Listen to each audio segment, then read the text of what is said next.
I'm going to show you 3 techniques to grow ingredients for a winter salad. Yummy. Grown indoors. And Cam, let's see your hands. Yeah. Do you guys see a green thumb?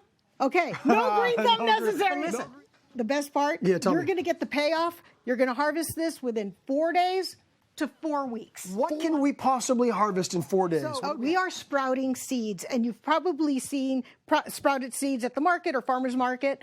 And what they are, they're basically seeds that are in their first phase of growth. Yeah. They've been soaked in water. And look, they have little tails. I got to grab one of these. It's just so much fun. You see these little tails, friends? You see that? You got what that? do you think that is? I'm going to guess it's a root. Oh, you're so smart. Yes. So as you can see, the root is the first thing that grows in the plant. So the sprouts are totally concentrated nutrition. I want you to try. I see some lentils here. I see some chickpeas. Now, let's get into it. How do we do it? Very simple. What you want, you keep eating. Mason jar, clean. Yep. And then I would suggest you get some organic lentils and zucchini beans, garbanzos, whatever. Pour these guys in Pour it in there. Okay.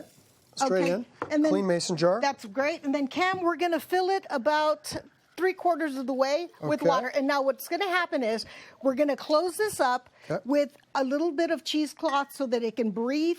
I'm going to close it, and then I'm going to set this aside. Set it aside on the counter. Boom. How long? Overnight, 12 hours. The next day, you go over to the kitchen. Yep. You remove and drain all of the water out. Okay. And then clean it, rinse it out, and then just never soak it again. Don't soak it. What you want to do is you want to then, do your final rinse and then set it like this so that all the water will drain out.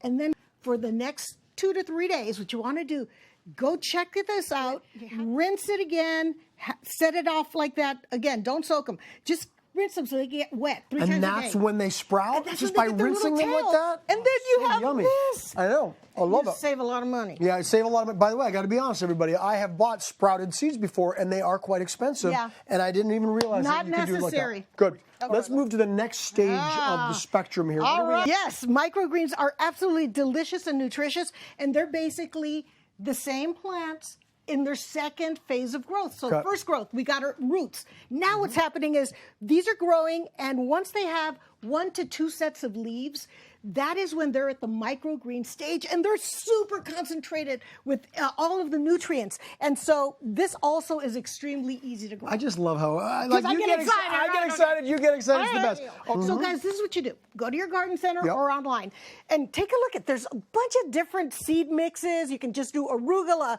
You can do spinach, whatever. So once you do that, what you do is you get a shallow bowl. You can use even Tupperware.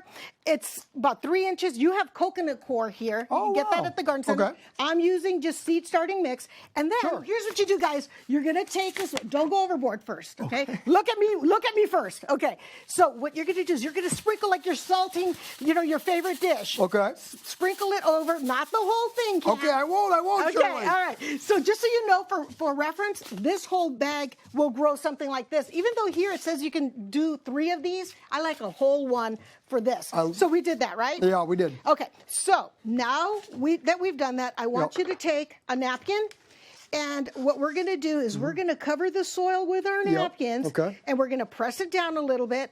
And as you can see, there's some moisture here because we started with moist soil. And then, Cam, we're going to water this in a little bit. We don't want to make a bog, but, we do want to water it in, just like this. And then the next part is, I'll give you the real one. Cover this up because we're making a humidity dome. Okay. Because it does need humidity in order to sprout.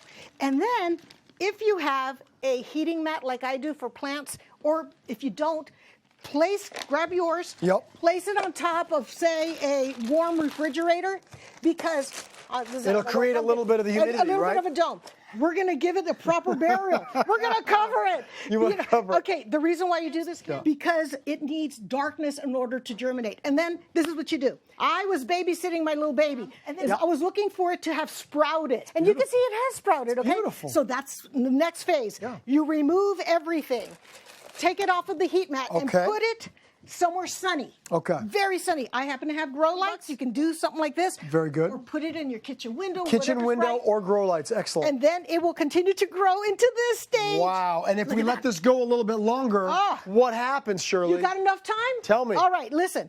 You can grow baby greens. Guys, that's stage 3. That's when each individual plant is allowed to grow on its own. But then again, Look how widely spaced they are. Amazing. Not as densely spaced. So you can do 3 ways. Have your salad indoors, Cams. I'm learning things. Right? I'm snacking. I mean, Dang. life Have is some good, more. everybody. Happy 2020 is what I want to say. Happy Shirley, you're the best. 2020. So good. These are really good.